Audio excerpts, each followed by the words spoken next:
Hello folks, and welcome back to the channel. We are going to be doing a face-off between these two router bits. This one here is the Infinity 1/2" Mega Flush Trim router bit with a 2" diameter cut. This mamma jamma, this beast is SpecTool Ranger Series W07020 Carbide Insert Flush Trim router bit, top and bottom, double bearing basically.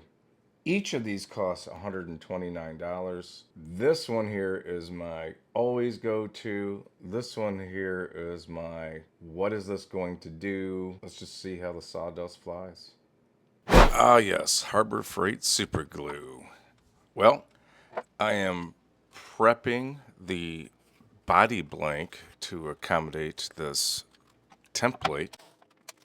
And one of the tricks that I will say, if you come across a situation with the seam, is that you can put the tape in such an orientation that it still gives you that line straight down the middle, as I did with the 2 pieces of center tape.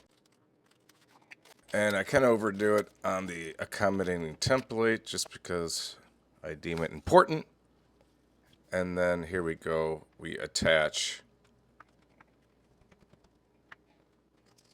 and we also trim off the extra tape because you don't want any of that blue junk on your Brit. And take it to the bandsaw and try to trim all that extra fat to make it less of a problem for your router and a very nice, easy, smooth transaction. Of course, turn your router power off. Alright, so here's the moment of truth.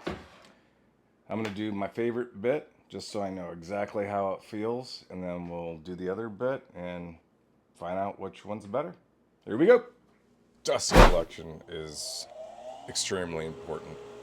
Here is another tip. Let the router start on the flattest spot so that it doesn't have to dig into hardly anything, as the router bit first makes congress with your template.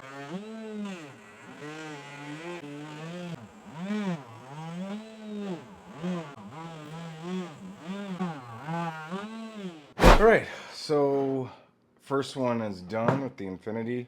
Now to get this ready to, I'm not gonna lie, I'm a little scared. Let's see what this does. Let's do this. Once again, trimming that fat so that the flush router bit has the smoothest performance. Alright, so here we go. We're going to give this one a shot. And again, I take this body to the oscillating sander, just kind of sand down the edges, just to lessen the likelihood of the bit grabbing onto it and grabbing it and making it a problem. So I'm going to put my dust collection on, and let's do this. And here comes the moment of truth. Line it up. Find the easiest entry point, and what do you know? Cuts like butter.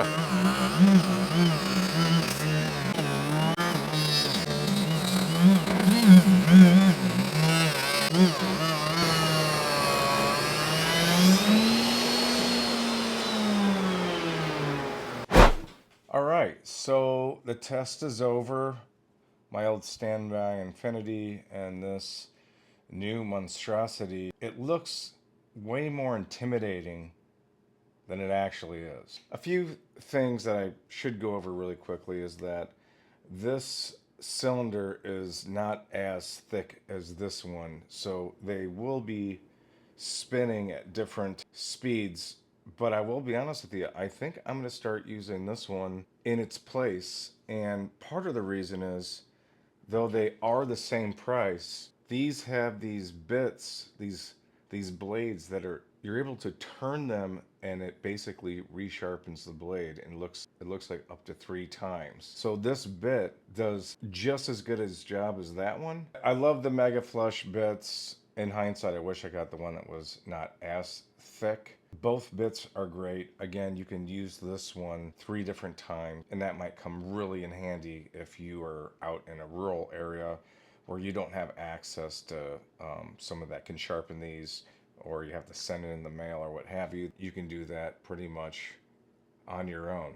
So I say stamp of approval. It is going into rotation. So does anybody else have any of these or any opinions? Leave them in the comments. Thank you so much for watching this whole video. If you can, like and subscribe. There will be a lot more shoot-offs coming soon. So I hope to see you in a bit. I'm going to build some guitars. So should you.